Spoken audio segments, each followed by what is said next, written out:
누가복음 16장 1절에서 13절입니다.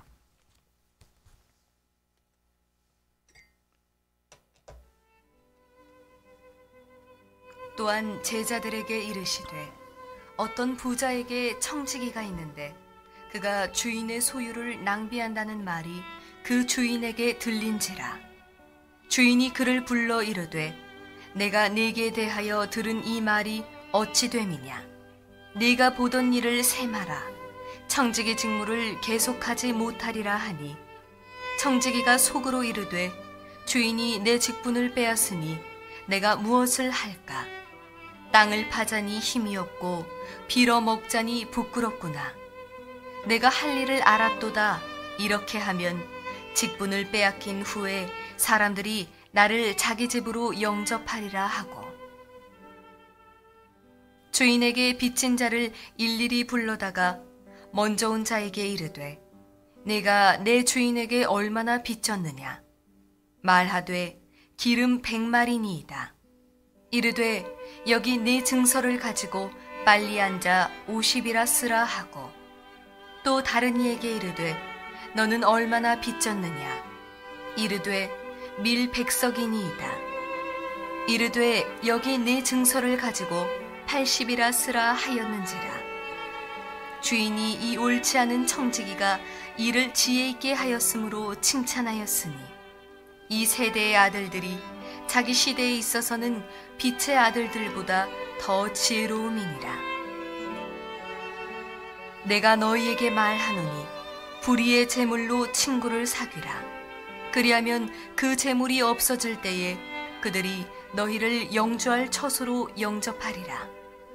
지극히 작은 것에 충성된 자는 큰 것에도 충성되고, 지극히 작은 것에 불의한 자는 큰 것에도 불의하니라.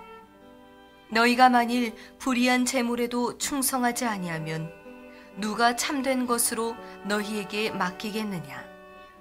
너희가 만일 남의 것에 충성하지 아니하면 누가 너희의 것을 너희에게 주겠느냐. 집 하인이 두 주인을 섬길 수 없나니, 혹 이를 미워하고 저를 사랑하거나 혹 이를 중히 여기고 저를 경히 여길 것임이니라.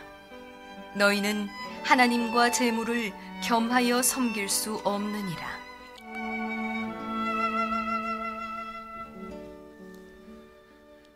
아멘. 오늘 말씀은 청지기에 관한 그런 말씀이 되겠습니다. 여러분, 청지기, 이 말이 여러분에게 들리면 어떤 느낌이 드십니까? 저는 청지기라는 말이 굉장히 엄숙하게 느껴집니다. 우리 교회도 어떤 장로님은 대표기도 하실 때 꼭 마지막에 우리 모두 청지기임을 고백하며 예수님의 이름으로 기도드립니다, 뭐 이런 식으로 기도하시는데, 그때마다 참 숙연해집니다.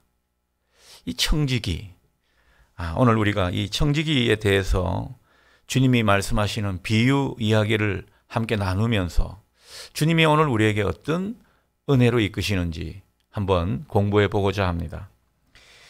자, 오늘 이야기, 비유 이야기, 이런 내용이죠. 큰 장사를 하던 부자가 있었습니다. 그러니까 이 부자는 웬만한 부자가 아닙니다. 엄청 큰 부자라고 할 수 있고, 그 부자 주인에게 아주 믿을 만한 청지기가 있었습니다.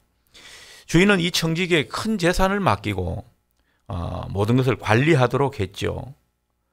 그런데 주인이 없는 사이 이 청지기가 모든 것을 관할하는데, 이 나름대로 믿을 만한 청지기라고 생각했는데 주인이 없는 틈에 또 여러 가지 안 좋은 일을 벌였는가 봅니다. 사람들한테서 안 좋은 소문이 들려옵니다. 내용인즉슨 주인의 재산을 좀 축내고 돈을 탕진했다. 뭐에 돈을 탕진했는지는 모르겠지만은 아무튼 주인의 재산을 자기가 임의로 사용하고는 그것 때문에 문제가 생긴 것이 발각이 되었습니다. 주인도 나중에 이런 내용들을 다 알게 되었죠. 여러 가지 자초지종을 다 파악한 후에 주인이 즉각 해고해 버립니다. 그렇게 믿고 맡겼는데 주인의 재산을 축내고 또 부정한 소문으로 사람들에게 고발도 당하고 하니까 주인이 많이 실망한 것 같습니다. 배신감도 들었겠죠. 그런 가운데 오늘 우리가 말씀을 나누고자 하는 것입니다. 자, 여러분, 이렇게 주인에게 갑자기 해고당한 청직이 어떤 심정이겠습니까? 갑자기 해고를 당해본 우리 성도님이 있는지 모르겠습니다만, 갑자기 직장에서 당신은 이제 잘렸습니다, 이렇게 통보를 받으면 정말 털썩 주저앉고 싶을 겁니다. 앞이 노래질 거예요. 막막한 그런 상황이 아닌가 싶습니다. 자, 오늘 이 청지기의 심경이 3절에 나오죠. 3절 보면요, 그런 식으로 이야기를 하고 있습니다. 청지기가 속으로 이르되, 자조적으로 하는 말이죠. 주인이 내 직분을 빼앗으니 내가 무엇을 할까? 땅을 파자니 힘이 없고, 자기가 이 막노동은 하기가 좀 힘든 그런 어떤 상태라는 거죠. 그러면서 이 말을 이어가는 것이, 빌어먹자니 또 부끄럽구나. 그러니까 자기가 다른 사람들에게 또 도와달라 이런 말을 하는 것이 너무너무 따가운 시선이 예상되기 때문에 견딜 자신이 없다. 그러니까 막노동도 안 되고 빌어먹는 것도 안 되고 뭘 해야 되는가, 얼마나 막막했는지 모릅니다. 자, 그런데 이 청지기가 그런 어떤 막막한 심경 가운데 불현듯 한 가지 꾀가 생각이 났습니다. 사람들이 자기가 해고당한 것을 모르니까 이 주인에게 빚진 사람들에게 자기가 좀 인심을 써서 그 사람들의 도움으로 자기가 좀 살아가야겠다, 이런 마음을 먹은 것입니다. 이렇게 해서 그는 주인에게 빚진 사람들을 불러 모읍니다. 성경에 몇 사람을 예로 들고 있죠. 급히 이 계약 문서를 위조해가지고 빚진 사람들과 다시 계약서를 체결합니다. 그래서 예를 든 것을 보면 기름 100마를 빚진 자는 50말로 고쳐주는 거죠. 그리고 밀 100석을 빚진 사람에게는 80석으로 그 장부를 고치는 그런 모습입니다. 빚을 탕감받은 사람들 입장에서는 얼마나 고맙겠습니까? 주인이 알든 모르든 주인을 대표하는, 주인 대신에 자기들과 거래하는 그 청지기가 이렇게 은혜를 베풀고 자기들한테 잘해주니까 이 사람들은 고스란히 이 청지기에게 마음의 빚을 진 사람들이 되는 것입니다. 자, 이 말씀에 들어가기 두 번째 질문으로 넘어갑니다. 이렇게 성경은 이 청지기를 불의한 청지기다, 그렇게 묘사하고 있는데, 이 불의한 청지기가 어떻게 보면은 잘못했다고 볼 수 있는데, 주인은 나중에 그것을 알게 된 이후로는 이 청지기를 칭찬하고 있습니다. 왜 칭찬하고 있을까라는 거죠. 자, 이 청지기의 일은 오래지 않아 이제 주인의 귀에 들어갔다고 말씀을 드렸습니다. 그런데 이 소문을 들은 자기가 임의로 장부를 고쳐가지고 사람들 빚을 탕감해주는 이 일을 안 주인이 그 반응이 의외입니다. 성경에서는 어떻게 주인이 반응하고 있습니까? 굉장히 침착합니다. 자기 재산을 그렇게 축냈다고 해고를 한 사람답지 않게 어떻게 보면은 태연한 이런 모습을 보입니다. 놀랍게도 주인은 이 청지기의 그 약삭빠른 행동에 대해서 놀라면서 그를 칭찬해 마지 않는 그런 내용을 성경이 우리에게 전해주고 있죠. 8절을 보십시오. 주인이 이 옳지 않은 청지기, 개역 한글 성경에는 불의한 청지기 그렇게 되어 있는데, 이를 지혜 있게 하였으므로 칭찬하였으니 이 세대의 아들들이 자기 시대에 있어서는 빛의 아들들보다 더 지혜로움이니라. 그러니까 주인이 칭찬하게 된 까닭이 무엇입니까? 이 청지기가 지혜로웠다라는 거죠. 주인이 볼 때는 굉장히 지혜롭게 일을 처리했다라는 겁니다. 우리가 볼 때는 약간 사기꾼 사자 같은데 주인은 이것을 지혜롭게 일했다고 칭찬하고 있더라는 거죠. 이게 사실 우리 상식으로는 잘 이해가 되지 않는 대목입니다. 자, 그렇다면 이 비유를 통해서 주님은 어떤 말씀을 하시는지 우리가 한번 살펴보고자 하는 것입니다. 여러분, 사실 이렇게 문서를 위조해가지고 빚을 탕감해 준 것은 주인의 재산을 자기가 임의로 손실을 입힌 것이라고 볼 수 있는데, 그렇다고 뭐 또 주인에게 물어본 것도 아니지 않습니까? 요즘 같았으면은 굉장히 이게 어떻게 보면 범죄라고 볼 수 있습니다. 자기 마음대로 처리했기 때문에 뭐 직무유기고 어떻게 보면은 뭐 배임죄 같은 이런 성격의 죄라고 볼 수 있겠습니다. 자, 그런데 칭찬한다고 하면 뭐 먹고 살자고 온갖 방법을 다 동원하면 주님이 다 이해해 주시는가? 문득 그런 생각도 드는 것입니다. 여러분 어떻습니까? 오늘 본문이 말하는 것은 아마 그것은 아닐 겁니다. 자, 그래서 말씀과 만나기에 보면 첫 번째 질문에서 그런 것을 이야기하고 있죠. 자, 본문은 이 불의한 청지기 비유를 통해서 우리에게 무엇을 말씀하시는 것 같은가? 그런 말을 하면서 주님이 말씀하신 이 비유의 주안점이 어디 있는가? 그러니까 우리가 뭐 이것을 특별히 주님께서 어디에 포커스를 하고 이 말씀을 하셨다라는 것을 염두에 두고 이 말씀을 볼 필요가 있다라는 겁니다. 자, 여러분, 이 이야기는 앞서 말씀드린 대로 비유입니다. 비유라는 것은 있는 사실 그대로 전달하는 게 아니겠죠. 비유는 항상 포인트가 있습니다. 그 포인트가 중요하다는 거죠. 자, 주님이 오늘 말씀하신 것은 이 도덕적 판단을 염두에 두고 하신 말씀은 아닙니다. 이 사람이 도덕적으로 맞는가 안 맞는가 그런 가치 판단을 하는 것이 이 비유 이야기에서는 의미가 없는 이야기입니다. 거기에 주님께서 포커스를 맞춘 게 아니라는 거죠.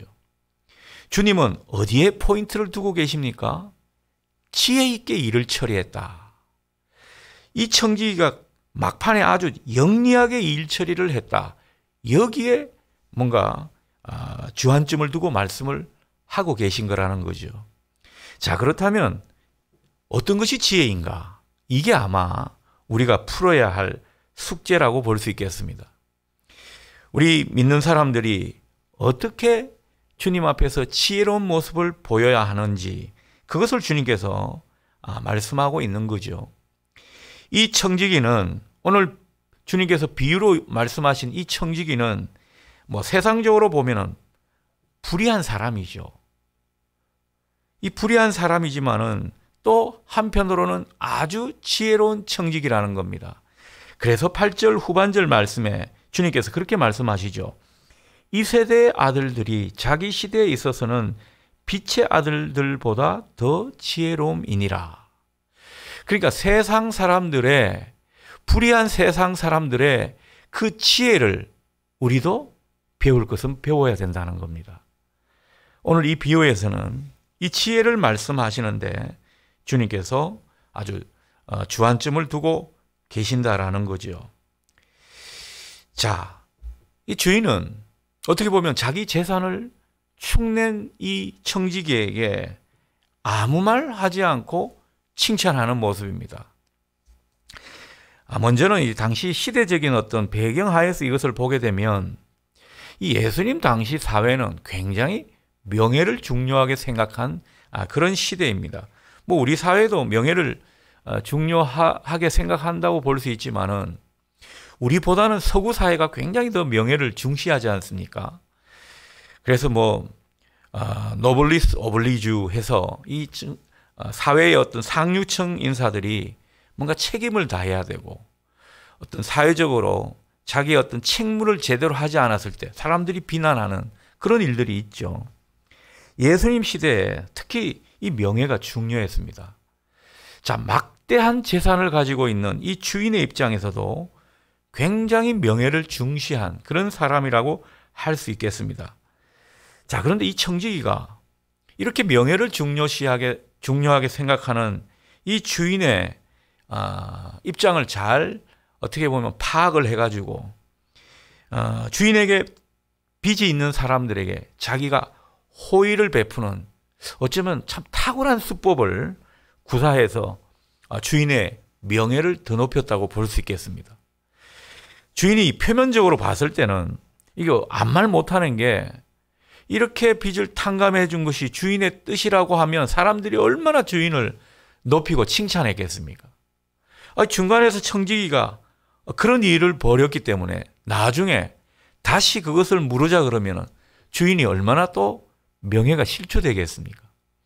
이 주인이 명예를 그렇게 중시한다는 것, 또 그 사회가 또 명예를 중요하게 생각하는 사회라는 것, 이걸 이제 이 청지기가 어떻게 보면 이용한 것이라고 볼 수 있겠습니다. 자, 이것은 이제 소극적으로 보는 내용이고, 자, 본문에서 성경이 말하는 더 근본적인 이유가 있다고 봅니다.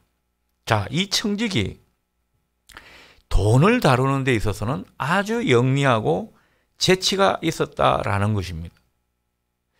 오늘 주님께서는 불의한 세상 사람들에게 이 돈을 다루는 이 점을 좀 배우라, 그렇게 말씀하고 있다라는 것입니다. 자기 일에 대해 영리하게 대처하는 그 모습은 때로는 빛의 아들들, 곧 예수 그리스도를 믿는 우리 기독교인들이 이 문제에 대해서 좀 지혜를 배워야 된다. 이 종이 어떻게 주인을 꼼짝 못하게 하는지 그 점을 우리가 생각해서 재물에 대해서 지혜롭게 처신하게 되면 우리의 주인이신 하나님도 우리에게 꼼짝을 못하신다. 이런 점을 우리에게 은연중에 말씀하고 있는 것입니다. 자, 그렇다면 우리가 두 번째 문제에서 이 부분을 구체적으로 보기로 하죠. 이 청지기의 지혜를 통해서 하나님의 자녀들이 불의한 세상 사람들에게 뭘 배워야 할 것인지, 어떤 점이 지혜로운 일인지 우리가 그것을 구체적으로 살펴보려 합니다. 자, 9절 말씀 보십시오. 9절 말씀을 보면 내가 너희에게 말하노니 불의의 제물로 친구를 사귀라, 그렇게 말씀하고 있죠. 그러니까 불의의 제물로 친구를 사귀려 했던 이것이 지혜로운 모습이라는 거죠. 이게 배울 점이라는 것입니다.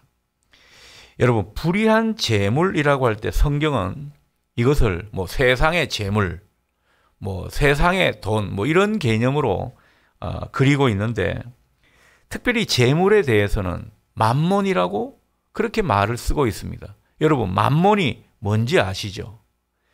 만몬은 어떻게 보면 돈을 신격화, 인격화한 것이고 또 한편으로 신격화한 그런 것을 의미합니다. 그러니까 돈이라는 것은 뭔가 힘이 있다라는 거죠. 마력을 가지고 있다라는 것입니다. 그 점을 성경이 표현하고 있더라는 거죠. 자, 그런데 이 돈은 우리가 정확하게 좀 알 필요가 있는데, 성경에서 돈은 꼭 나쁜 것으로 그리지 않습니다. 성경에서 돈은 선하지도 않고 악하지도 않는 이 가치 중립적인 것으로 그리고 있더라는 거죠. 여러분, 돈이 싫은 사람이 어디 있습니까? 돈은 나쁜 것이 아니라는 거죠. 우리가 돈 없으면 하나님께 어떻게 물질로 봉사할 수 있겠습니까? 우리가 제대로 삶을 영위하기 위해서는 이 돈이라는 것이 꼭 필요한 물질이라는 거죠. 그런데 이 돈은 또 어떻게 사용하느냐, 거기에 따라서 모습이 많이 달라지는 것입니다. 그래서 세상에서는 착한 돈, 선한 돈이 있고요, 또 악한 돈이 있더라는 것이죠. 우리가 누구를 도와주고 기부하는 돈은 선한 돈이죠. 그러나 이 뇌물이나 또 횡령한 그런 검은 돈은 악한 돈인 것입니다. 그래서 돈은 이 목적이 중요하고 그 좋은 목적으로 사용되는, 선용되는, 이게 중요하다는 것입니다. 자, 주님은 이 청지기가 비록 주인의 돈이지만은 그 돈을 가지고 잘 사용했다라는 겁니다. 어떤 점에서요? 그 재물로 친구를 잘 사귀었다라는 겁니다. 그래서 9절 말씀에 불의의 재물로 친구를 사귀어 했던 이 점을 주님이 높이 사고 있더라는 것입니다. 여러분, 돈은 선용해야 되는데 특별히 친구를 사는 일이 아주 지혜롭고 귀한 일이라는 것이죠. 자, 그렇다면 재물로 친구를 사귀라. 이게 무슨 뜻인가? 그게 중요할 겁니다. 아마 이건 여러분들이 다 짐작하실 거예요. 여러분, 재물로 친구를 사귀라라는 말은 어려운 사람들, 뭔가 도와줘야 할 사람들, 우리가 선한 일을 베풀어야 할 그 사람들에게 하나님 나라 사업을 위해 재물을 쓰는 그런 것을 의미하는 것입니다. 자, 우리에게 도움을 필요로 하는, 뭔가 우리가 도와주지 않으면 안 될 그 사람들에게 도움을 주거나 또 사람들을, 이 가난하고 어려운 사람들을 구제하는데 우리가 물질을 쓰게 되면 그것이 친구를 사귀는 일이라는 거죠. 이걸 좀 더 확장해서 생각해 보면 복음 전도를 위해서, 선교를 위해서 물질을 쓰고 또 다음 세대를 위해서 우리가 돈을 나누게 되면 이것 또한 친구를 사귀는 일이라는 거죠. 자, 그렇다면 이 친구는 어떤 것을 의미합니까? 우리가 선의를 베풀고 우리가 뭔가 물질로 후원하고 도와준 이 사람들이 나중에 다 하나님 심판대 앞에 서더라는 거죠.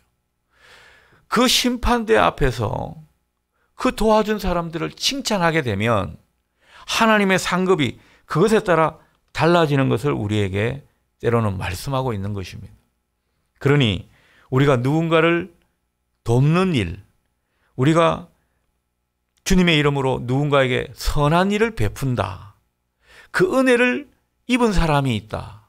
그 사람은요, 정말 자기는 갚을 길이 없지만은 자기가 뭐 예수님을 믿든지 안 믿든지 하늘의 신이라고 생각하고 그분께 참 고마움을 표시하게 되더라는 것입니다.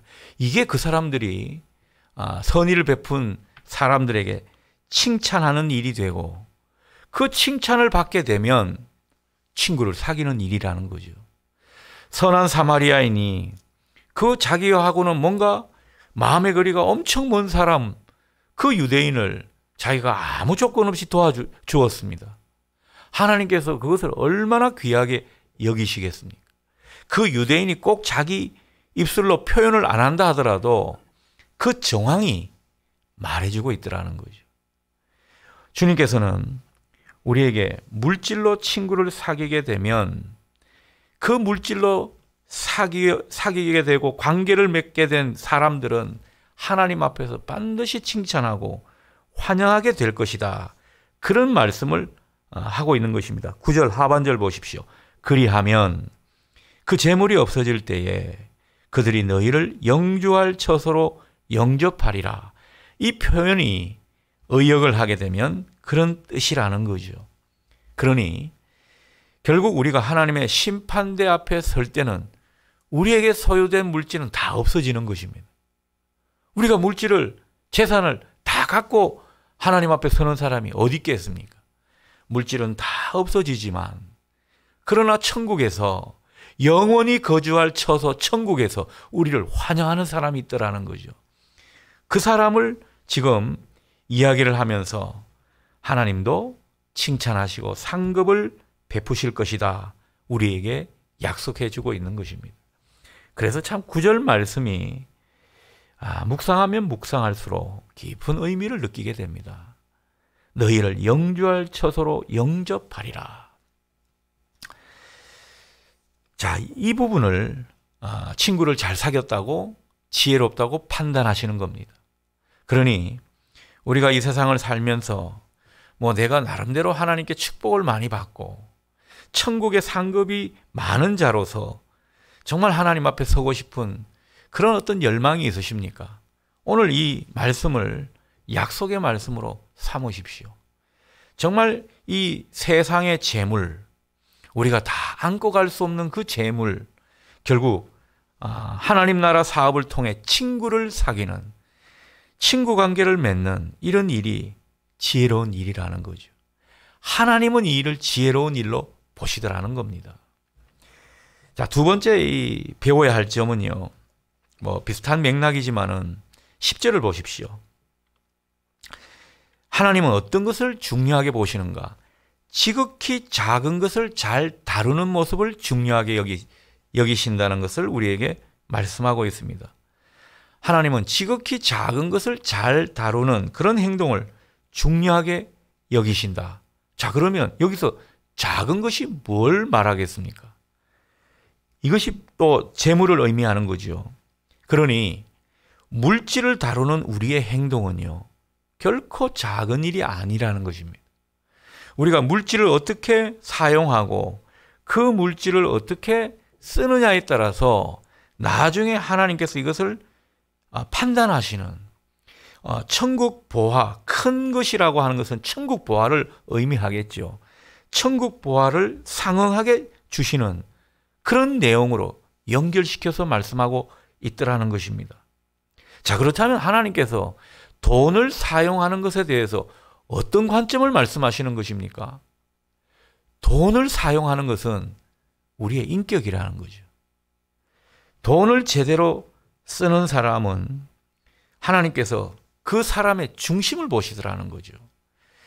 그래서 하나님께서 우리에게 주신 물질이라고 생각하고 그 물질을 선용하는 이런 모습은 우리 신앙에 있어서 중요한 기준이 되는 것입니다. 신앙의 정체를 제대로 표현해주는 그런 대목이라고 할 수 있겠습니다. 그래서 하나님께서 우리에게 주신 물질, 먼저는 하나님을 의식해야 되겠지요. 하나님께서 주신 물질, 하나님을 의식하면서 써야 되는데, 그렇다고 뭐 하나님께서 주신 물질이라고 다 하나님께 바치라, 결코 그런 말이 아닙니다. 하나님을 의식하고 그리고 하나님께 이 물질을 많은 것을 드리는 그것을 하나님께서 원하시는 것이 아니라 하나님 나라를 위해 바로 쓰는 그런 부분을 하나님께서 중요하게 여기신다라는 것입니다. 그러니까 어떤 사람을 존귀하게 여기는가? 하나님을 의식하고 자기에게 허락된 물질을 선용할 수 있는, 그것이 뭐 10분의 1이든 그 정해진 비율은요, 믿음의 분량 따라 그리고 하나님께서 그에게 주신 사명에 따라 각자가 다릅니다. 그러나 하나님께서 인정하시는 범위에 따라 나머지는 자기가 하나님 안에서 잘 누리며 사용하되 하나님 몫이라고 할 수 있는 것은 좀 더 선용할 수 있는 이런 모습이 되라는 거죠. 그것을 우리에게 말씀하고 있는 것입니다. 그래서 11절처럼 너희가 만일 불의한 재물에도 충성하지 아니하면 이 불의한 재물에도 충성하라는 것이죠. 그러면 참된 것을 너희에게 맡기신다. 그런 말씀을 우리에게 전하고 있습니다. 그러니 하나님께서 이 물질을 어떻게 사용하는가에 따라서 우리를 판단하신다는 그런 말씀이 되겠습니다. 이 부분이 참 중요한 내용이고, 아무튼 작은 것, 하나님이 주신 그 물질을 잘 다루는 이런 모습이 지혜로운 모습이라는 거죠. 오늘 우리에게 그 점을 일깨워주고 있습니다. 자, 마지막으로 세 번째 질문이죠. 자, 그렇다면 이 재물에 대한 사용이 중요하다고 보면 이 재물에 관한 신앙은 우리가 어떤 것이 되어야 할까? 그렇다면 이런 모습을 통해서 우리는 하나님 앞에 어떤 존재로 서야 할까? 이 점을 우리가 마지막으로 짚어봅니다. 자, 오늘 이 재물에 대해서 지혜롭게 처신하고 또 사용해라, 이렇게 말씀을 주고 있다면 전제는 무엇입니까? 하나님이 그 모든 것의 주인이라는 거죠. 하나님이 주인이 아닌 다음에 우리가 이것을 선용하든 말든 하나님과 상관이 없을 겁니다. 그런데 하나님께서는 12절에서 그렇게 말씀하시죠. 너희가 만일 남의 것에 충성하지 아니하면 누가 너희의 것을 너희에게 주겠느냐. 그러니까 하나님께 충성하게 되면 하나님께서 우리에게 주신 것을 하나님이 갚아주시고 또 하나님께서 이 모든 것을 책임져 주신다는 이런 맥락의 말씀을 하고 있습니다. 이것은 또 뭐가 전제인 것입니까? 우리의 모든 소유가 다 하나님께로부터 온 것이라고 말씀하고 있는 거죠. 그러니 이 재물의 주인은 하나님이시라는 이 사실을 인정하지 않고서는 우리는 오늘 말씀이 우리에게 아무런 의미가 없습니다. 자, 우리가 보면요, 하나님을 생명의 주인으로는 잘 모십니다. 그래서 하나님께 생명에 대해서, 건강의 복에 대해서 우리는 철저하게 하나님을 의지하고 소원을 가지고 있습니다. 자, 그런데 돈을 벌 때나 돈을 쓸 때 보면요, 그 재물의 주인으로서의 하나님을 잘 인정하지 않더라는 거죠. 저만 하더라도 예전에 제가 사업하고 또 돈을 좀 많이 벌 때가 있었는데, 그때 보면은 전혀 하나님하고는 상관이 없었습니다. 물질을 다 잃어버려 보니까 하나님이 주신 것을 그제서야 깨달았습니다. 여러분, 우리가 정말 없다가 그리고 그 물질에 대해서 너무너무 민감한 그런 상태에 이르게 되면요, 그때부터 하나님께서 주시는 것이 정말 경험되고, 물질의 주인은 하나님이시구나 알게 되는 거죠. 그래서 경제적인 고난은 신앙인에게 다 있는 것입니다. 하나님께서 생명의 주인뿐만 아니라 우리에게 맡기신 그 재물, 돈의 주인이심을 우리에게 말씀하고 있는 것입니다. 그래서 이 재물은 우리 멋대로 쓰는 게 아니라는 거죠. 다 하나님의 뜻이 있고 하나님의 용도에 맞아야 된다. 그 점을 우리에게 오늘 가르치고 계신 것입니다. 그런데 많은 기독교인들 중에서 보면 이 재물에 대해서 하나님의 것임을 잘 인정하지 않습니다. 그래서 돈 때문에 가족끼리 싸우기도 하고요. 돈 때문에 서로가 이 다툼을 많이 벌이기도 합니다. 하나님의 것임을 인정하게 되면 그때부터 믿음으로 하나님이 말씀하신 기준으로 우리가 그 문제를 풀어가게 될 텐데, 그저 자기 욕심이 발동이 되는 것은 돈의 주인, 재물의 주인이 하나님이 아니라는 것을 스스로 반증하는 모습일 것입니다. 그래서 우리는 하나님의 것임을 인정하고 믿음의 분량에 따라서 하나님 나라를 위해서 이것을 사용해야 되고 또 하나님께 드려야 하는 것입니다. 하늘의 보화를 쌓고 하나님 나라 사업을 위해 기꺼이 물질로 헌신하는 것, 여러분, 이게 어떤 의미에서 진짜 신앙인 것입니다. 재물에 대해서, 물질에 대해서 하나님 앞에 헌신하며 고백하지 않는다면 그것은 어쩌면 반쪽짜리 신앙인지도 모릅니다. 제가 물질에 대해서는, 헌금에 대해서는 거의 설교를 안 하는 편입니다만 이 성경 공부에 이런 내용이 나오니까 특별히 말씀을 드립니다. 11조를 왜 하냐고요? 선교 헌금을 왜 하냐고요? 하나님 나라 사업에 보화를 쌓는 일입니다. 그것이 교회에서 교회 중직들이 의논을 해가지고 돈을 임의로 사용하는 것 아닙니까? 만약에 임의로 사용하게 되면 하나님이 그 중직들을, 목회자를 비롯한 모든 중직들을 하나님께서 판단하실 겁니다.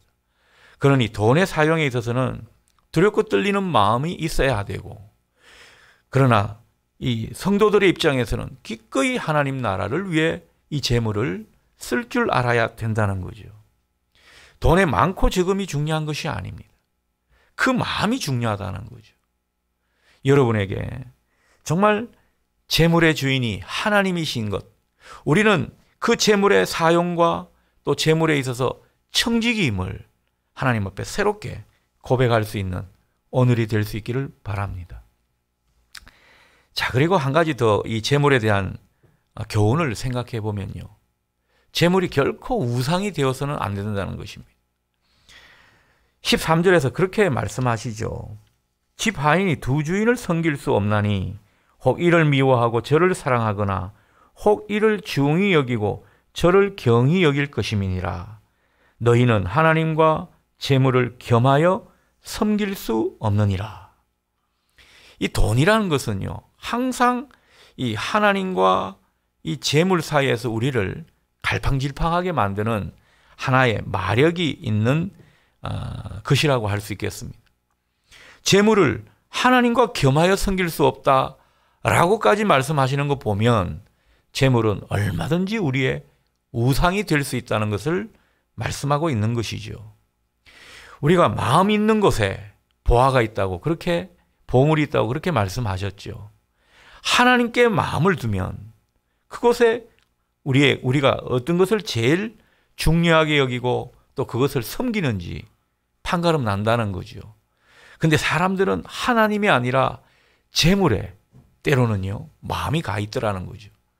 우리 마음이 가 있게 되면 거기에 우선순위를 두게 되고, 거기에 우선순위를 두다 보면 재물은 어느덧 우상이 되어버린다는 것입니다. 여러분, 재물이 우상이 되게 하려고 그렇게 작정한 사람은 없을 겁니다. 하다 보니 우상이 돼 있더라는 거죠. 여러분, 결코 신앙생활 하시면서 돈에 지배당하지 않기를 바랍니다. 때로는 없다고 해서 더더욱 돈의 지배를 당하지 않기를 바랍니다. 우리가 살다 보면 늘 이 돈이 궁하죠. 돈이 늘 주머니에 넉넉한 사람은 없을 겁니다. 그런데 우리의 주인은 하나님이시고 우리의 물질은 하나님에게서 나온다는 사실을 우리가 한시도 잊지 않았으면 좋겠습니다. 재물이 우상이, 나도 모르게 우상이 되면 그 재물을 우리에게 줄 수 있을 것 같은 사람이 또 우상이 되는 것입니다. 그런 환경, 그런 어떤 상황이 우리에게 또 우상이 되는 거죠. 그러니 주일이 따로 없고 안식일이 따로 없고 그저 그냥 돈을 벌려고 발버둥 치는 분들 보면 재물이 우상이 된 모습입니다.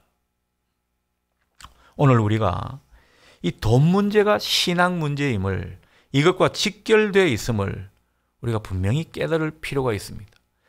그래서 돈을 잘 관리하고 지혜롭게 사용하지 않게 되면 우리가 알지 못하는 사이 돈이 우리를 지배하고 주인 노릇하게 된다는 것, 내 영혼이 이 돈 문제에 다 그냥 휩쓸려 가버린다는 사실, 우리가 늘 기억할 필요가 있겠습니다. 그래서 하나님 나라에 부요한 사람은요, 정말 재물이 아니라 하나님께 마음을 둔 사람이고 그 가운데 하나님이 꼼짝 못하시게 되는 거죠. 여러분, 하나님이 꼼짝 못하시면 우리의 필요와 우리의 또 때로는 풍성함을 하나님이 책임지시는 겁니다. 하나님이 책임지셔서 그렇게 우리가 부유하게 살고 세상적으로 다른 사람 볼 때도 넉넉한 이런 모습이 되면 뒤탈이 없다라는 거죠. 하나님이 주시면 우리는 감사함으로 그것을 누리면 되는 것입니다. 그런데 내가 악착같이 이 돈을 소유하고 쟁취하려고, 돈이 나한테서 빠져나가지 않도록 하려고 그렇게 우리가 집착하다 보면 우리는 돈 문제에 넘어지게 되고 재물이 우상이 되는 것입니다. 주님은 이것을 늘 경계하라는 거죠. 결론을 맺습니다. 우리는요, 하나님이 우리의 모든 것의 주인임을 인정하는 사람들입니다. 반대로 말하면 우리는 청직입니다. 하나님이 우리를 쓰시는 존재라는 거죠. 하나님이 우리에게 여러 가지를 맡겨주셨습니다. 내 일터도 맡겨주셨고, 내 가족들도 맡겨주셨고, 내 재물도 하나님께서 맡겨주셨습니다. 우리는 그것을 하나님 뜻을 따라서 잘 사용하고 책임있게 그것에 반응하는 우리의 의무가 있다고 생각합니다. 하나님 앞에 그 은혜에 합당한 모습, 책임 있는 모습은 나에게 맡겨주신 것으로 하나님께 영광을 돌리고 있는가, 그것에 판가름 날 것입니다. 우리에게 맡겨주신 물질, 건강, 그리고 가정, 그리고 여러 가지 우리의 소유들 다 하나님의 영광을 위해 바르게 사용하고 의미 있게 선용할 수 있는 우리 모두가 될 수 있기를 축원합니다.